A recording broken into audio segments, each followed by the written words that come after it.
chegando no final da carta de Tiago, e essa parte de Tiago não tem nenhuma conexão com o que ele estava falando antes. E ele termina a carta dele falando sobre oração. E eu já começo dizendo que eu não sou uma expertise em oração.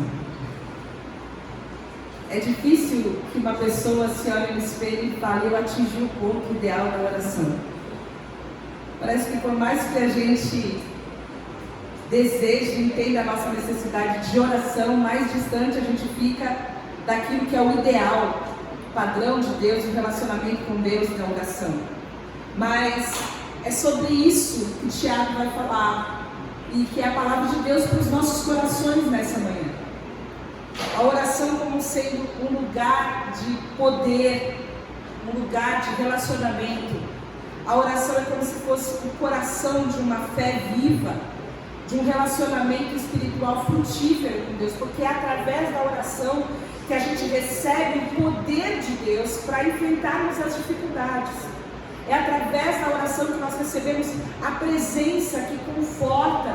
É através da oração que nós colocamos e despejamos todo o nosso coração, as nossas ansiedades diante de Deus, lançando sobre Ele as nossas ansiedades com a convicção de que Ele é o Deus que tem cuidado de nós.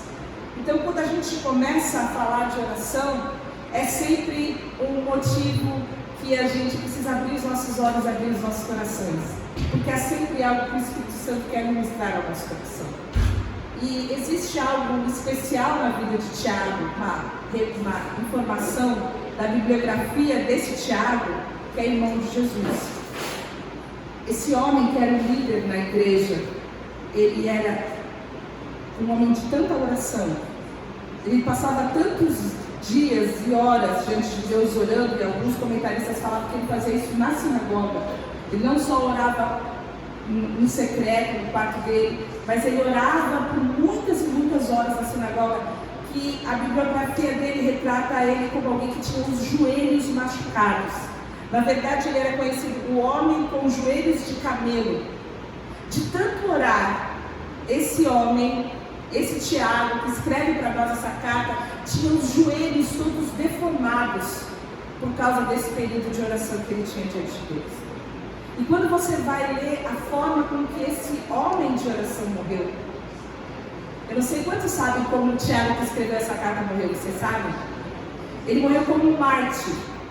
Ele foi lançado do alto de um pináculo, e a queda que os fariseus e os saduceus jogaram Tiago, a queda não foi suficiente. Então começaram a apedrejar Tiago, e mesmo assim Tiago não morria. Então alguém veio com um tipo de porrete, se é que a gente pode dizer assim, né? Esses cacetetes, que na verdade era como uma daquelas varas usadas para um cajado, e deu na cabeça dele. E foi desse modo que esse Tiago, que escreve para nós sobre sermos pacientes na tribulação, que escreve para nós sobre as provações, que escreve para nós sobre sermos alegres, sobre controlarmos a nossa ira. Vai lembrando quantas coisas que a gente caminhou nesse livro de Tiago. Escreve sobre sabedoria, escreve sobre nós considerarmos a soberania de Deus acima da nossa vontade, acima dos nossos desejos, acima dos nossos planos. É esse Tiago que fala sobre a acepção de pessoas, que fala sobre nós não sermos julgadores. E esse homem que tinha um destino entregue na mão de Deus, era um homem de oração com os joelhos de camelo, morre dessa forma, e mesmo na sua morte ele consegue glorificar o nome do Senhor. Então nós temos muitas coisas para aprender com esse homem sobre como ser um cristão de verdade. Essa carta, se a gente pudesse dar um nome para ela, seria Como Ser um Cristão de Verdade. Ela é escrita para todos aqueles cristãos que eram judeus, que estavam dispersos, sofrendo perseguição. Eram pessoas que estavam sofrendo. Então ele tem esse condão de trazer um direcionamento, estabelecer uma forma de vida como se glorifica a Deus, mas também de fortalecer, de animar, de sustentar essas pessoas que estavam passando por terríveis provações, num período de grande perseguição para os cristãos. E para nós, o que será que essa palavra traz hoje? E o nosso texto, pode passar para mim, por favor? O nosso texto hoje está em Tiago, e a gente vai ler poucos versículos, tá bom? Mas um versículo muito conhecido que está em Tiago 5, capítulo 5, versículo 13, fala: entre vocês há alguém que está sofrendo, que ele ore. Há alguém que se sente feliz, que ele cante louvores. E a primeira coisa que a gente aprende quando a gente lê esse versículo é que em todo tempo, em toda circunstância, a nossa vida deve ser uma vida focada e dependente de Deus. Eu não sei o que você faz quando você tem problemas. Eu fiz um slide. Pode passar para mim, por favor? Pode passar mais um. Quando você tem problemas, o que você faz? Primeiro você tenta resolver. Aí depois, se você não consegue resolver, você pede ajuda de alguém. Aí depois, se você pede ajuda de alguém e você não consegue resolver, aquela pessoa que era a única que você achava que podia te ajudar, também consegue, aí você surta. Aí depois que você surta, que você já não tem mais para onde ir, você ora. O que você faz quando você tem um problema? O que nós devemos fazer no meio do nosso sofrimento? São essas perguntas que Tiago faz para aquelas pessoas e faz para nós hoje. Você está alegre ou você está sofrendo? E o que você faz quando você está alegre? O que você faz quando você está sofrendo? Porque nós entendemos que os sofrimentos e as bênçãos também vêm de Deus. E Deus está conosco nos dias bons e nos dias maus. Mas a primeira coisa que Ele traz para o nosso coração, pode passar, por favor, é que se você está sofrendo, não importa se você está sofrendo ou se você está feliz, pode passar, mas Deus deve ser o centro da sua vida. E o sofrimento deve nos levar a um caminho de oração. Você está sofrendo? Ore. Você está sofrendo? Coloca a sua vida diante de Deus. E nós passamos por inúmeros tipos de sofrimento. Nós passamos por sofrimentos físicos. 45 mais dói em algum lugar todos os dias. Estou certo ou errado? Algum lugar, agora, pode ver, algum lugar o seu está doente, agora esse não está. Você já tem um motivo para estar alegre. Mas a gente tem dores físicas, a gente tem dores emocionais, a gente tem dores por causa das pressões do estresse que nos acometem, por causa dos problemas, às vezes, de outras pessoas. Nós temos problemas no trabalho, a gente tem problema financeiro, por mais que a gente trabalhe, a gente tem problemas familiares, por mais que a gente ame e se dedique à nossa família. Nós somos cercados de problemas. O ser humano recebe todos os dias aquela missão de matar um leão por dia. Ai de você que não tiver matado de ontem. O de hoje já está com a montarra lá para te pegar. A gente vive nessa levada, nessa pressão. Viver é sofrer de alguma maneira. E Tiago sabe disso, principalmente nesse momento. O questionamento, então, que nós precisamos fazer é: será que no nosso sofrimento, não importa a escala dele, porque é o nosso, a gente sabe que tem gente sofrendo mais que a gente, mas nós também temos os nossos. Será que nós temos orado o suficiente? Será que nos nossos dias difíceis, onde a gente está com nossa cabeça quente, a gente ora pedindo sabedoria, pedindo que o Espírito Santo nos controle, que a gente possa abrir mão da nossa ira, que a gente possa ter uma palavra de sabedoria, de graça e de amor para a nossa família? Será que a gente ora o suficiente pelo nosso chefe, pelos nossos clientes difíceis, pelas situações truncadas que nós temos no nosso trabalho? Eu me lembro muito de Neemias. Você vai se lembrar que quando Neemias vai ver a situação, os muros de Jerusalém, o coração dele se comove, ele fica mal, então ele vai falar com o rei. E lá no versículo, no comecinho do capítulo, fala assim: então, quando ele estava indo falar com o rei, fala, Neemias então orou a Deus. Deve ter sido uma oração: olha Senhor, agora eu estou indo lá falar, aquela oração rápida que a gente faz, e que a gente faz muitas, durante o dia inteiro. Mas será que nós fazemos isso no nosso trabalho? Que a gente pede que Deus nos dê graça, nos dê sabedoria, nos traga a palavra certa, a abordagem certa, a tese certa, as mãos aperfeiçoadas para aqueles que trabalham com as mãos, aquela coisa espiritual que é tratar com o cliente. Tratar com o cliente é um negócio espiritual, fora do normal. Será que nós temos colocado toda a nossa vida e as nossas dificuldades, os nossos problemas em oração? Tem uma frase que eu li, pode passar do Steve Cole, que fala assim: você pode fazer mais do que orar depois de orar, mas você não deve fazer nada antes de orar. Depois que você orar, você pode fazer tudo o que você precisar, mas não faça nada sem antes orar.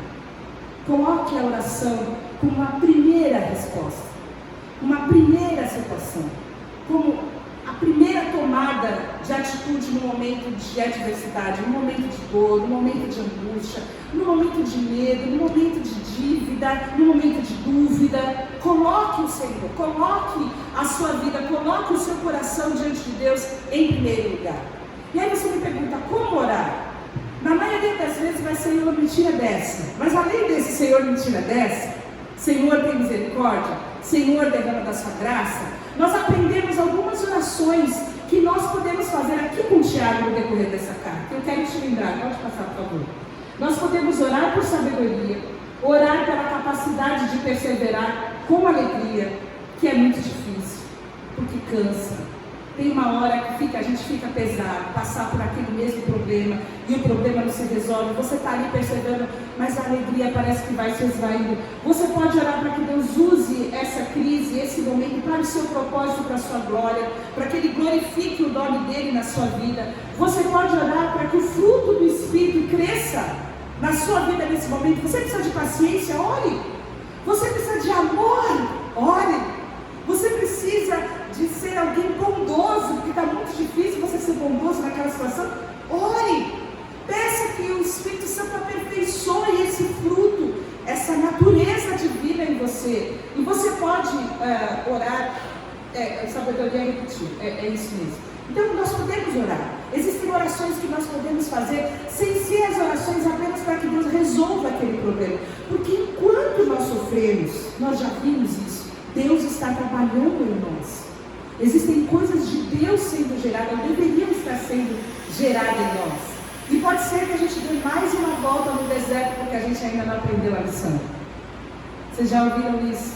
Em quanto tempo que o povo poderia ter chegado na terra prometida? E por que eles deram tantas voltas? Porque eles tinham muitas coisas para aprender. Quantas voltas nós estamos dando na escola de Deus, nós estamos repetindo, porque não estamos aprendendo coisas que Deus está nos ensinando enquanto nós sofremos. Ore com sabedoria, coloque seu coração diante de Deus, permita que o fruto amadureça, permita que você tenha fé suficiente para perseverar com alegria nesse período. Mas se você estiver sofrendo, ore, ore antes de tudo, ore por tudo, ore em tudo. Não há nada que você não possa colocar diante de Deus. Deus é um Pai amoroso que está preocupado, que é carinhoso, tem coisas boas, dádivas maravilhosas. Ele é o Pai das luzes, Ele está pronto para nos ouvir, com as mãos estendidas para nos abençoar. Ore. Mas o texto continua falando, se você estiver alegre, cante. Se você estiver alegre, expresse essa alegria. Você vai ler salmos várias vezes, salmos falando, louve, louve, louve, louve, louvamos, louvemos, louvem. Louvem ao Senhor. E parece que é muito fácil essa segunda parte, né? Eu quero cumprir a parte B, não quero cumprir a parte, quero ficar alegre. Senhor, me dá muito motivo de alegria para ver se eu vou cantar ou não vou cantar. Mas a verdade é que não é tão fácil se manter com foco em Deus e manter a sua dependência em Deus quando todas as coisas vão bem. Existe uma situação muito fácil, nós estamos falando do povo de Israel, pode passar por favor, quando Moisés está dando algumas instruções para o povo, está chegando a hora do povo pisar a terra prometida, e ele fala assim para eles, o Senhor, o seu Deus, os conduzirá à terra que jurou aos seus antepassados, Abraão, Isaac e Jacó, que daria a vocês, terra com grandes e boas cidades que vocês não construíram, com casas cheias de tudo que há de melhor, de coisas que vocês não produziram, com cisternas que vocês não cavaram, com vinhas e oliveiras que não plantaram. Quando isso acontecer e vocês comerem e ficarem satisfeitos, tenham cuidado.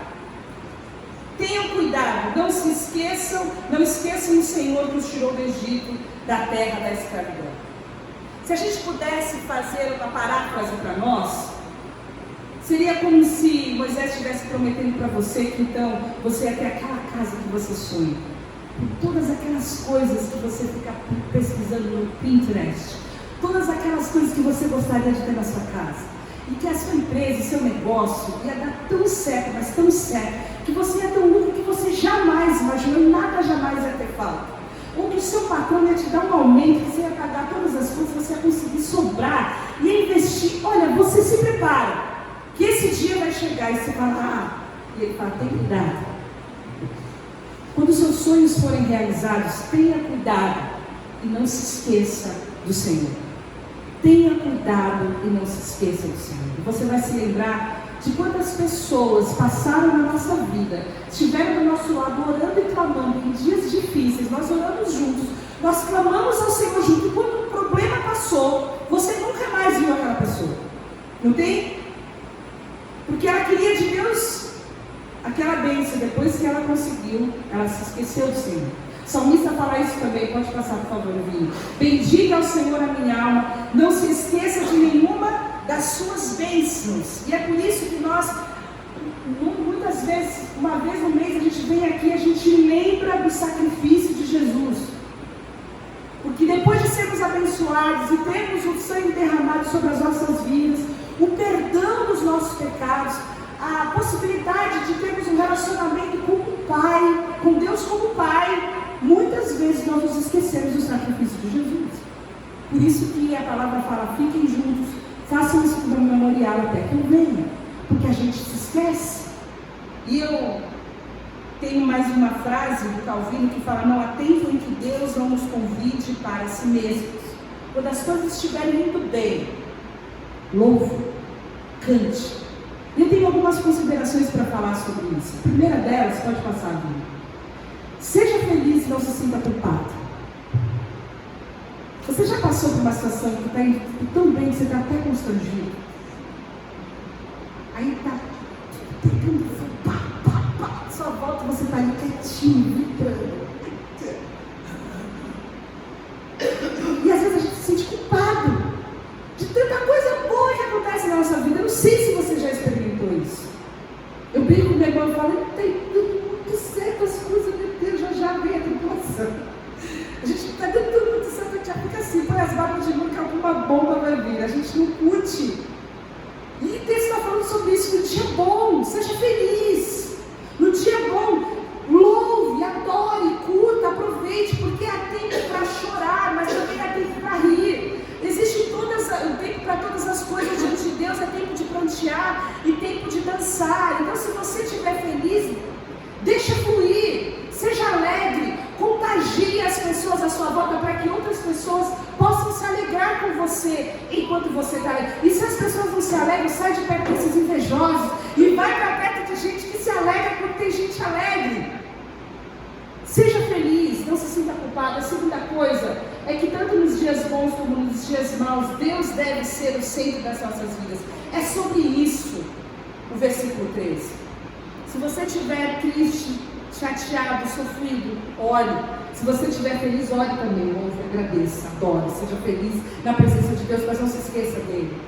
E eu tenho no meu coração uma situação que há faz um mês hoje, Paulo operou a coluna. E eu estava que nem uma filha rixosa, não tem a mulher rixosa? Aquela filha rixosa, não é uma boqueira, orando aquela oração monotemática, porque é tanta coisa que pode acontecer numa cirurgia de coluna, né? Eu orava, parece que só por aquilo, só por aquilo, só por aquilo. E o dia da operação dele foi horrível, porque é uma tensão que existe. Eu não sei se você fica, ora e confia e descansa no Senhor. Se você já chegou nesse patamar, meu irmão, ore comigo. Porque eu oro e fico angustiado, eu fico orando angustiado. E esse dia foi assim. Depois que ele saiu, ele ainda estava meio grogue, a gente entrou no elevador com a maca, né? Eu mexi no pé dele sem que ele visse, porque eu queria saber se o pé estava funcionando, né? Esse dia estava tudo certo. E ele grava e falou assim, esse toque eu conheço, falando, Paulo, é a minha mulher, mexendo no meu pé. Então ele está mais rico do que nunca. E aquilo me trouxe uma alegria, mas naquela noite eu me lembrei dos 10 leprosos. Vocês sabem essa história, não sabe? 10 leprosos foram curados por Jesus. A lepra era uma coisa muito séria, irmãos. Eles ficavam afastados, isolados, era uma comunidade de miseráveis, de discriminados, sem ajuda, eram imundos, eram impossibilitados de reverenciar a Deus, de servir, de ter uma atividade religiosa. Era uma vida medíocre que aquelas pessoas viviam. E Jesus então cura esses 10 homens. E a palavra fala que somente um deles voltou para agradecer. E uma coisa ficou no meu coração já faz um mês, que a gente precisa ter a mesma energia para agradecer que a gente tem para orar. Essa mesma intencionalidade de nos colocarmos com o coração quebrantado para agradecer, para adorar, para exaltar o nome do Senhor, que a gente tem quando a gente está pedindo alguma coisa. A gente precisa manter o nosso relacionamento com Deus ligado, firme, constante, mesmo quando as coisas estão indo bem. Então, nos dias bons e nos dias ruins, nós precisamos colocar a nossa vida diante de Deus para que Ele seja o centro. E a última coisa é que nós precisamos lutar pela nossa alegria. Porque existem sofrimentos que nos cansam e vão roubando, vão minando de nós a nossa alegria. E o texto que nós lemos de Tiago vem falando sobre nós mantermos a nossa alegria, a perseverança nos dias ruins. Você vai precisar lutar algumas vezes. Tem um texto que eu queria ler de Lamentações que fala: eu quero trazer à memória o que pode me dar esperança. As misericórdias do Senhor são a causa de não sermos consumidos, porque as suas misericórdias não têm fim, renovam-se a cada manhã. Grande é a tua fidelidade. A minha porção é o Senhor, diz a minha alma, portanto esperarei nele. Quando você tiver um dia ruim, dê uma espiadinha nas coisas maravilhosas que Deus está fazendo na sua vida. Existem outras coisas maravilhosas que estão acontecendo na sua vida, além desse problema, desse sofrimento que você está passando. E se você pedir ao Espírito Santo, Ele vai te revelar e você vai poder agradecer ao Senhor sem se esquecer desses outros benefícios. Existem outras coisas acontecendo na nossa vida, além do nosso sofrimento. Além, às vezes, de algo que está fora do seu controle, que você não tem como resolver, você não tem o que fazer. Perceba a mão do Senhor que está agindo em toda essa situação, te trazendo graça, te trazendo esperança. Romanos 12, por favor, fala: alegrem-se na esperança, sejam pacientes na tribulação e perseverem na oração.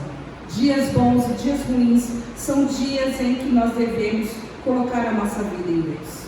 Agora, ele passa dessa experiência que nós temos pessoal, nos dias bons e nos dias ruins, de oração, de relacionamento com Deus, para algo que vai acontecer de uma forma comunitária. E os versículos de 14 a 16 falam sobre essa prática comunitária, como isso deve acontecer. E aí os versículos 14 e 15 falam: entre vocês alguém que está doente, que ele mande chamar os presbíteros da igreja, para que estes orem sobre ele e o unjam com óleo em nome do Senhor.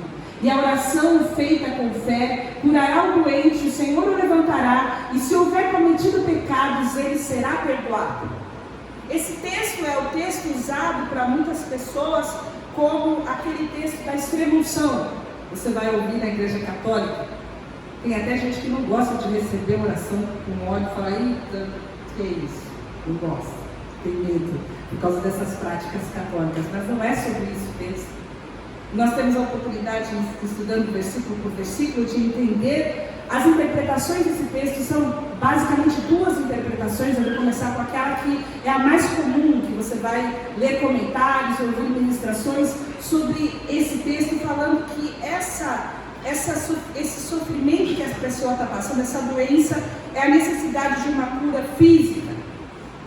Então o Tiago está falando: se você está doente fisicamente, se você tem uma dor física, se você está passando por uma situação que é tão séria que você não pode ir, por exemplo, até os irmãos, então faça o seguinte: chame a liderança da igreja, chame os presbíteros, que é a liderança da igreja naquele momento, para que eles venham orar por você. Comunique, conte para as pessoas o sofrimento que você está passando. Passe para a liderança da igreja para que ela possa participar, orar por você, orar em você, impondo as mãos, ungindo com óleo, abençoando a sua vida. Faça isso. Não espere que as pessoas venham até você, vá até as pessoas, comunique de vida, compartilhe a sua dor. E é interessante que esses versículos entrelaçam essa doença física com o pecado. Tiago assume que pode ser que no meio de toda essa situação haja algum tipo de vínculo, se essa pessoa cometeu pecados. E uma coisa eu tenho nós temos feito aqui nas quartas-feiras de oração, nós oramos pelas pessoas doentes, são muitos, 90%, né, que a gente ora, são situações como essas. Mas nós sempre oramos por salvação. Porque Deus está muito mais preocupado com o nosso espírito do que com o nosso corpo. E o povo traz um monte de gente para a gente orar que está com problema de saúde, mas dificilmente alguém traz alguém para orar por salvação. Porque nós chegamos a Deus com essa relação de consumo. E quando nós vemos a forma que Deus quer agir, a saúde para Deus é do homem todo. Você vai ver Jesus falando que é melhor que o sujeito entre maneta no céu do que vá com duas mãos para o inferno. Porque é muito melhor que a gente tenha a libertação da pior de todas as doenças, a cura da pior de todas as doenças, que é o pecado. E quando nós colocamos a nossa vida diante de Deus, e nós clamamos para que Deus haja nos trazendo a saúde completa, nós precisamos estar dispostos a também permitir que Deus nos lave, nos limpe. Sempre vai haver uma confrontação da igreja para que a gente viva em santidade, para que a nossa vida não seja uma vida com pecados escondidos, com práticas que não dizem, não condizem com a palavra de Deus. Deus quer não só curar o nosso corpo, mas Deus também quer curar o pecado, uma doença que existe nas nossas vidas. E aí o texto fala que nós vamos orar sobre ele, ungir essa pessoa com óleo em nome do Senhor. E aí existem algumas informações sobre esse óleo. Algumas pessoas falam que isso quer dizer que eles iam praticar algum tipo de óleo medicinal, como aquele samaritano fez com o viajante. Então esse texto estaria dizendo o seguinte: olha, você ora e você dá o remédio para o irmão, você ora e manda ele para a quimioterapia, você ora e você participa também de todos os cuidados médicos. Mas eu particularmente não acho que seja essa a interpretação. Existem outros que falam que esse óleo seria apenas um símbolo, algo que você faz pela pessoa, como a ceia do Senhor, que o pão não quer dizer o pão, e nem o vinho quer dizer o sangue de Jesus, mas é um simbolismo, que quer dizer que o Espírito Santo de Deus, que é aquele que realmente é poderoso para curar, está sendo derramado com todo o poder de cura, para restaurar completamente aquela pessoa, que é uma pessoa que está debilitada, enfraquecida, precisando das mãos do Senhor. É, na verdade, algo que simboliza esse derramamento do Espírito Santo de Deus. E nós sabemos que não vai ser o óleo que cura, não é a oração que cura, mas é Deus que cura, é Deus que derrama do seu poder e restaura o ferido, restaura o quebrantado, restaura aquele que está completamente adoecido para o louvor da sua glória. Existe outra interpretação desse texto, de John MacArthur, Douglas Moo, Ron Bruegel, Stephen Cole, que fala que esse texto não está falando de doença do corpo, ele está falando de gente que está fraca na fé, porque essa doença, essa palavra, quando ela é traduzida, ela está dizendo enfraquecido, fraco, e essa conexão com o pecado, então estaria dizendo quando aquela pessoa está tão fraca na fé, está tão adoecida, está tão precisando de ajuda, chame a liderança, compartilhe, peça que orem com você. E esse óleo, então, seria aquele óleo que eles derramavam como se fosse um carinho para aquelas pessoas que estavam visitando os anfitriões. Eles tinham essa prática. Aquilo ia trazer ânimo, ia trazer ajuda, mas principalmente era uma forma de manifestar o quanto aquela pessoa é importante. Então a liderança da igreja vai dizer para você como você é importante, vai orar por você, os pecados vão ser perdoados e você vai ser restaurado. São duas interpretações sobre esse mesmo texto, mas não importa se o seu problema é na alma, se o seu problema é no corpo, Deus é poderoso para restaurar, Deus é poderoso para levantar, a igreja está disponível para orar, para estar junto, para dividir essa dor com você. Então a primeira coisa que Tiago faz de uma forma coletiva, falando para nós: chame alguém que é superior a você. Alguém que você reconhece como liderança da igreja, para que ore sobre você nesse momento difícil de sofrimento que você está passando. Comunique a sua necessidade. É uma coisa que Tiago está nos ensinando aqui. A coisa mais difícil da interpretação desse texto é nós entendermos que oração de fé é essa. Será que Tiago está garantindo a cura em todos os casos? Porque tem muita gente que ora sobre esse texto e vai presumir que a vontade de Deus é sempre curar. E se você não está sendo curado é porque você não tem fé. Você está fazendo a oração da fé. Então, se você por R$100 comprar essa oração da fé, aí você vai ser curado. Você entrar no túnel da oração do fogo, da oração da fé, você vai ser curado. E essa interpretação é uma interpretação muito difícil, que traz uma frustração muito grande, é uma interpretação cruel para quem já está doente, para quem já está sofrendo.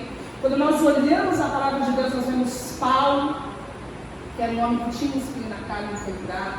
Ele fala para Timóteo tomar um pouco de vinho lá para o estômago dele, que não estava muito bom. Tem outros sujeitos com os nomes bonitos aqui, Epafrodito e Trófimo, que eram pessoas próximas a Paulo, que estavam doentes, estavam adoecidos. Então, nós não encontramos na palavra nenhum tipo de respaldo para que todas as pessoas, o tempo todo, em todas as orações, fiquem curadas, porque Deus é soberano sobre todas as coisas. Se a gente estiver saudável, a gente glorifica a Deus. Se a gente estiver doente, a gente glorifica a Deus também. Porque o nosso nome está escrito no livro da vida. Aí um dia, todas as limitações desse templo aqui que está se desfazendo, ele vai ser absolutamente restaurado para a glória de Deus. Mas enquanto isso, 45 pais estão em algum lugar. A gente sabe disso. Vivemos essa situação. O que então a oração da fé? Deus vai sempre responder a oração segundo a nossa vontade? Não, irmãos. Deus responde a oração segundo a vontade dele. A oração da fé é aquela oração que você coloca tudo na mão de Deus e você fala: Senhor, você pode fazer o que o Senhor achar melhor aqui. Eu entrego nas suas mãos. O que vier do Senhor, eu vou aceitar como sendo a tua vontade. É uma oração muito difícil de fazer, irmãos. É uma oração muito difícil de fazer. Porque tira o controle da sua mão e põe o controle nas mãos daquele que realmente tem o controle de todas as coisas. Que sabe de todas as coisas. Sabe o que é bom, sabe o que é perfeito, sabe o que é agradável. Quando nós às vezes pensamos que sabemos qual a vontade de Deus, nós não sabemos. Você acha que aqueles seguidores de João Batista achavam que era a vontade de Deus que o bêbado cortasse a cabeça dele pela mão? Não era, como assim? Você acha que os seguidores de Jesus, se a gente estivesse com Jesus, a gente não ia falar que ninguém, Senhor, a cruz não, como assim cruz? Algumas situações que nós julgamos não ser da vontade de Deus, muitas vezes são. E Deus estabelece a vontade e o governo dele como ele bem quiser. Você deve ter experimentado situações como essa, que você tinha certeza que a vontade de Deus não podia ser aquele negócio. Eu me lembro de estar no estacionamento da casa de saúde, quando a gente teve um diagnóstico que meu pai tinha câncer na garganta. Eu falei para o meu irmão: como assim na garganta? Ele fala das coisas de Deus, ele pega o evangelho, ele precisa ter tudo livre para poder falar. Isso não, como isso? Porque a nossa cabeça, a nossa vontade nem sempre está alinhada com a vontade de Deus. E a oração com fé, irmãos, é essa oração de entrega, essa oração de confiança, essa oração de que Deus vai fazer a vontade dele em qualquer situação. E se ele escolher te curar, você dá glória, e você canta louvores. E enquanto você não for curado, você ora. Você se coloca diante de Deus e você escolhe fazer aquilo que Deus quer fazer. Você escolhe querer o que Deus quer. E você escolhe receber de Deus a plenitude para viver em dias bons e em dias ruins. E aí, ele vai dar uma caminhada além. Pode passar, por favor. Pode passar mais um. Mais um. Versículo 16. Portanto, confessem seus pecados uns aos outros. Orem uns pelos outros para serem curados. A oração de um justo é poderosa e eficaz. E o pensamento então de Tiago aqui, portanto, vamos concluir. Se Deus quer curar, se a oração pela cura com fé pode realizar a vontade de Deus, se Deus está ansioso para perdoar os pecados do seu povo, toda a comunidade deve ser encorajada a confessar os seus pecados uns pelos outros e a orar uns pelos outros, para que haja saúde não só no corpo, mas haja saúde na alma e haja saúde no espírito.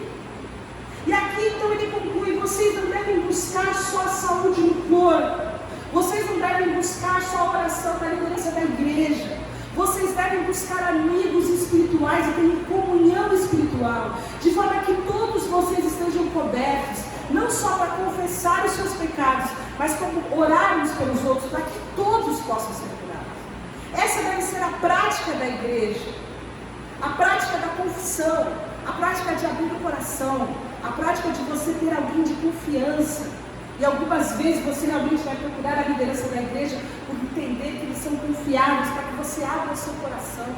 E você vai confessar, e aquilo vai ser sigiloso, vai ficar entre você e aquela pessoa que vai estar orando por você.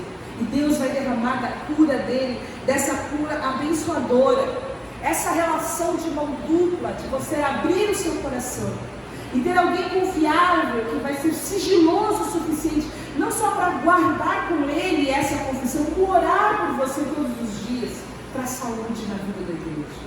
A oração não deve ser só algo vertical, mas nós devemos estender os nossos relacionamentos para sermos sinceros e abençoadores, para que as pessoas saibam de verdade o que a gente está passando. Nós temos essa experiência nas quartas-feiras, onde as pessoas falam o que elas estão sentindo.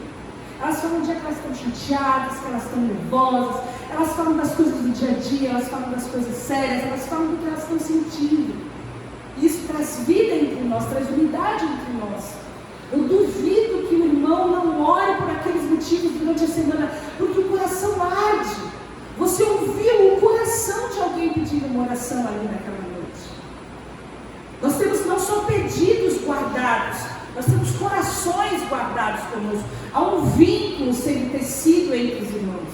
Eu encorajo, irmãos, que vocês tenham relacionamentos espirituais. Amizade é muito diferente de comunhão. Você pode ter muitos amigos, mas você pode não encontrar em nenhum deles confiabilidade suficiente para você abrir o seu coração. Você pode ter muitos amigos, mas pode ser que você não tenha ninguém para orar por você. E é isso que o Tiago está falando. Tenham relacionamento, tenham comunhão, abra o seu coração, submetam a sua vida através da confissão, para que outros irmãos possam demonstrar você em amor, e através da palavra, e através da confissão, nós temos uma igreja que cresce e que avança não só com a saúde do corpo, não só com a saúde da mente, mas principalmente com o nosso espírito fortalecido por pecados confessados, pecados perdoados. E quando nós confessamos e nós deixamos, nós alcançamos de Deus a misericórdia. Então tem muitas coisas que Deus pode falar conosco aqui. Se você está lutando contra o pecado, tem um amigo espiritual para compartilhar confissão mútua e oração. Pode passar, por favor, Vini. Nós aprendemos alguma coisa aqui com o Tiago nessa noite, nessa manhã. Nós aprendemos a ter um relacionamento íntimo com Deus nos dias bons e nos dias ruins, mas também a estender esse relacionamento para que a igreja possa ter comunhão. Para que os meus irmãos saibam nos meus dias bons, os meus irmãos saibam nos meus dias ruins. Para que os meus irmãos se alegrem e festejem comigo nos dias bons e orem por mim nos dias ruins. Nós somos motivados a olhar além de nós mesmos, a nos importarmos. Nós somos estimulados a orarmos pelos outros. Orarmos pelos outros. Você sabe o problema de quantas pessoas que estão sentadas aqui? O que está acontecendo na vida dessas pessoas?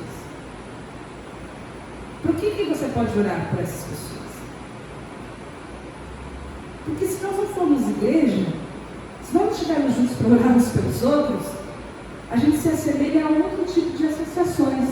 E aí a gente está mal, porque a gente não tem piscina, a gente não tem cantina, a gente não tem quadra. Entende? A gente precisa ter comunhão, por isso que nós somos igreja. Nós vivemos essa realidade que Tiago está falando aqui, de sermos um, de sermos família. Então, se você está triste, ore. Mas sabe quem mais está triste para você orar por ele também? Quem mais está sofrendo? O pão é nosso. Você não chega na padaria de Deus só com o seu pão.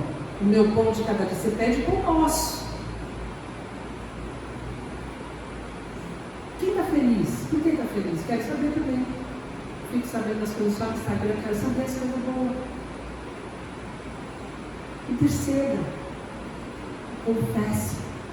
Seja sigiloso, seja confiável, seja digno de guardar e orar por alguém que confessa um pecado para você. Seja digno. de orar e guardar aquilo com sigilo e interceder para aquela pessoa. É sobre essas coisas que o Tiago está nos falando nessa vida. Que nós vamos juntos ao Pai e pedir uns pelos outros, interceder uns pelos outros. Quando eu era pequena, não sei se vocês já passaram por isso, mas quando a gente queria alguma coisa que a gente sabia que a mãe não ia deixar, a gente chamava amiguinho, não era assim, vamos lá comigo, aí você pede, porque se eu pedir ela não vai deixar, mas se você pedir, ela não vai negar. Eu brincava na segunda-feira que a gente faz a reunião, que às vezes na oração eles vão fazer um combinado, que a gente vai orar por isso, nós vamos clamar por esse negócio, Deus vai responder. Nós vamos pedir para o Pai, a gente vai se juntar. É o que Jesus fala, são 2 ou mais, o que vocês ligam na terra é ligado no céu. É sobre isso, irmãos, não é só sobre a nossa oração, não é só sobre nós colocarmos a oração como resposta antes de tudo, mas nós também intercedemos e sabemos o que passa com os nossos irmãos, para nós sermos ajudadores, aqueles que dividem as cargas uns com os outros. Faça isso, coloque um desafio nessa semana para você conversar com alguém, dividir a carga com alguém e ser uma bênção na vida de um irmão, carregando um pouco daquilo que às vezes ele está carregando sozinho. E se você não souber com quem, vem na quarta-feira. Você vai deixar uma carga, vai levar um monte de outras, vai ter um monte de motivos de oração para você orar durante a semana. Vamos orar. Senhor, nós te agradecemos pela tua palavra, que nos convida a deixar de vivermos uma carreira solo, para ser uma banda para o louvor da tua glória, Senhor.